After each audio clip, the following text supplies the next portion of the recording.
Hey guys, welcome back to We're Talking Movies. My name is Cade Bonzel, and I'm joined by my co-host Andrew Duvall, and this is going to be our review for Casino Royale. All right, Andrew, Casino Royale. Is this one of your favorite Bond films, or is this lower on your list? This is one of my favorites. Actually, I'd probably say it's my second favorite behind Goldfinger. Not bad, not bad. Yeah, I think this is probably top three for me. I don't know if I'd say it's my favorite, but yeah, definitely top three. Now, why don't we talk about just the movie right now? So, first off, Daniel Craig is James Bond. Just what a performance he gives in the role. And I know that back when this movie first got announced, and we were too young to understand it at the time, but everybody didn't like the idea that Daniel Craig was going to play James Bond. And I'm so glad that he got to prove us wrong. And honestly, I think he might be, if not my favorite, he might be one of my top two Bond actors of all time. I think that he just brings a lot of life to the character with his performance. And I think he makes Bond feel a lot more human in a way. Yeah, plus he's a lot more gritty.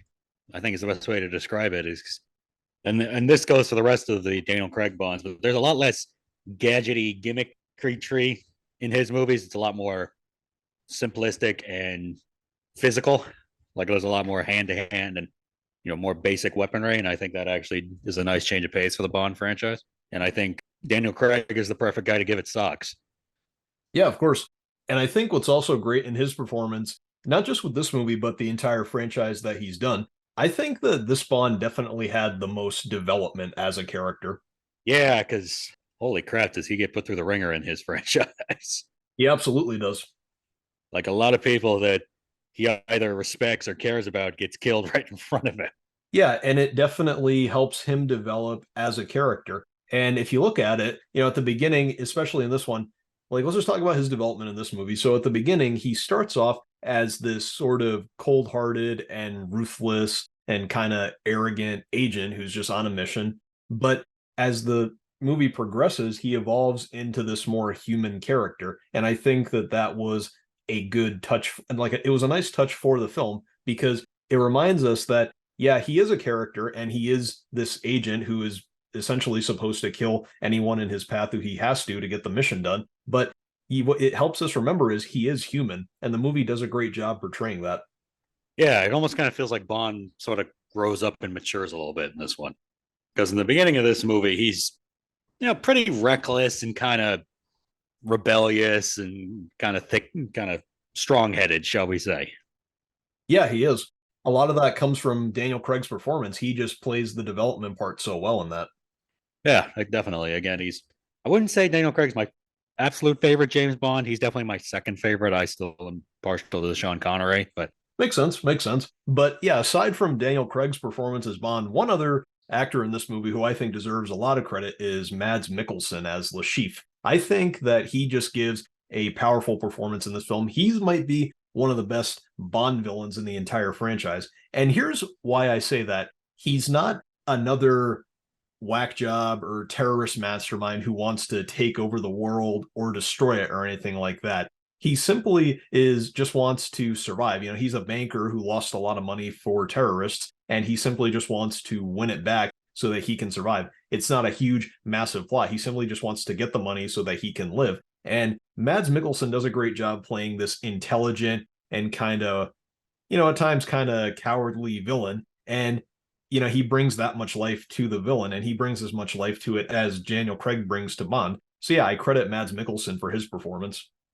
yeah, Mads Mikkelsen gives this kind of quiet intimidation. I think is the best way to describe it. Like, yeah, this guy's not a mustache twirling kind of villain, but just the way he carries himself and the way he calmly speaks when he does, it's you get you get the presence that this is not somebody to mess with. This is not somebody to cross, otherwise very bad things will happen to you. But he's not over the top about it, which as much as I love the Bond franchise, I think we can all agree. Some of his villains have been a little bit over the top. Sometimes it works, like Blofeld or Goldfinger. Other times it doesn't. Like, oh God, what was his name? The villain from Die Another Day. Gustav Graves. Thank you. I can see what you mean when you say that some villains are too over the top, but that's not the case with Le Chiffre. He's definitely a cold and calculated villain, and they play that very well. And yeah, Mads Mikkelsen does great in the role. But I think another thing that deserves a lot of attention is just the plot for the movie. The plot for this movie is actually pretty compelling. Because, well, if you really look at it from beginning, middle, and end, the story isn't about Bond, like I said earlier, trying to stop this crackpot trying to destroy the world or take it over, right? And he's not just some terrorist mastermind or whatever. It's more of a, I hate to say it like this, but it's like a simple mission or journey for Bond. And so that's really interesting to see with this movie. Yeah, it's more like, now mind you, we didn't really know if this was going to be a franchise. As obviously they made four more movies with Craig. Yep, four more Yes, after this one. but it feels like this mission is kind of like the starting point for the rest of the Bond, the rest of the Daniel Craig Bonds, because yeah, it teases that there's like some bigger power players in the background, but right now we need to focus on this guy, find out what he knows, so he can lead us later on to the bigger players. Yeah, of course.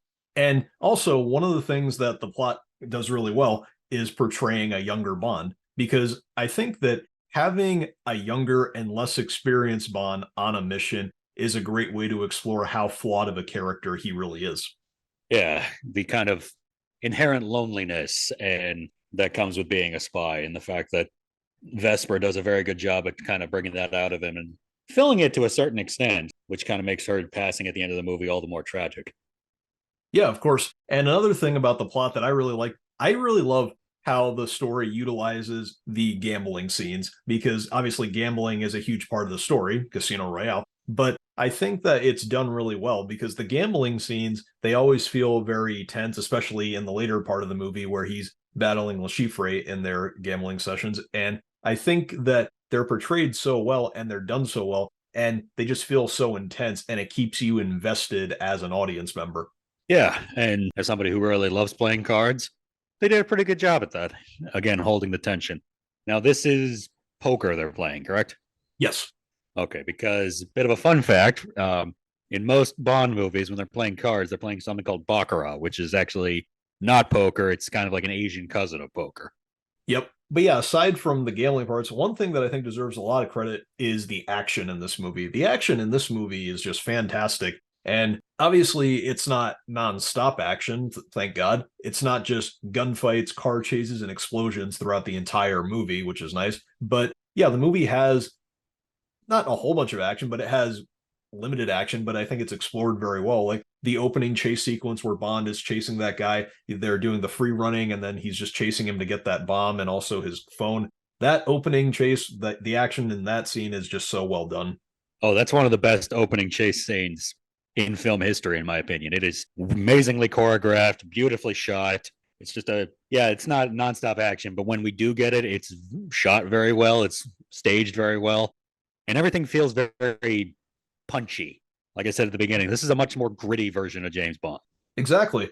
And aside from that opening scene, I think another thing that deserves attention is the final battle when he's fighting all those terrorists trying to save Vesper inside that house that's sinking into the water.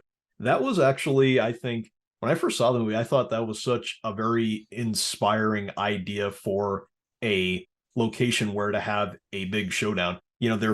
He's battling all these guys, and at the same time, the place that they're in is sinking into the water, and it was so well put together, and I give a lot of credit to Martin Campbell, the director of the movie, for putting that together because that was done so well.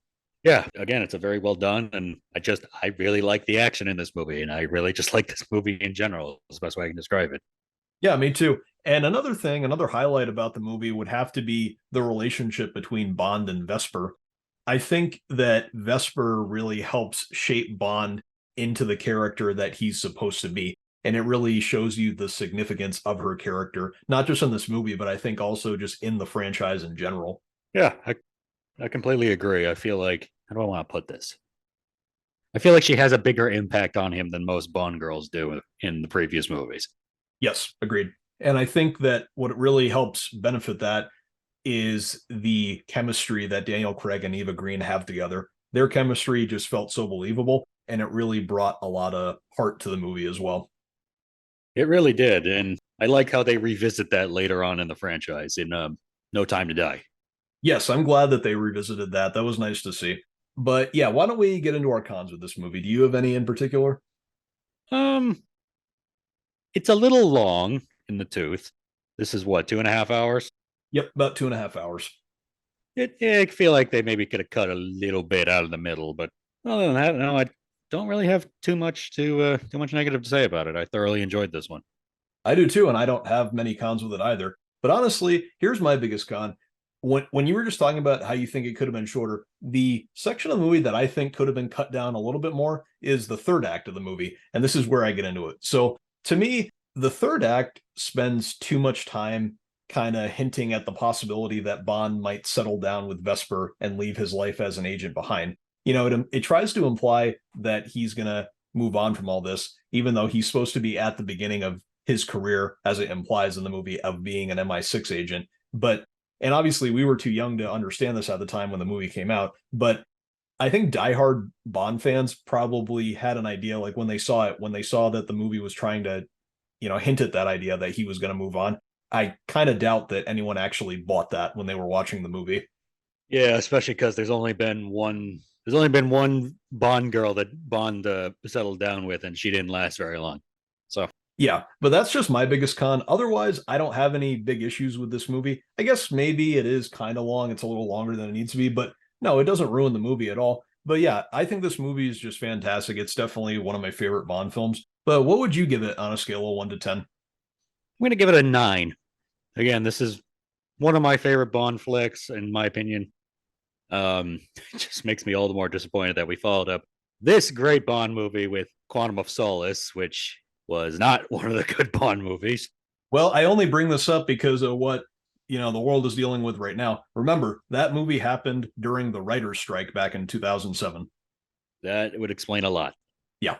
But for me, I think I would probably give this movie an 8 or an 8.5 because, it is great. It's a great action movie. It's a great Bond movie. Daniel Craig is great. It has so many great things. Other than, maybe it's a little too long and my issues with the third act. Yeah, I do love this movie overall. It's definitely top 3 Bond films for me. But yeah, I guess that's it. All right, guys, that's going to be the end of our review. Thanks so much for listening. Don't forget to like and subscribe, and we will see you later. Thanks. Bye.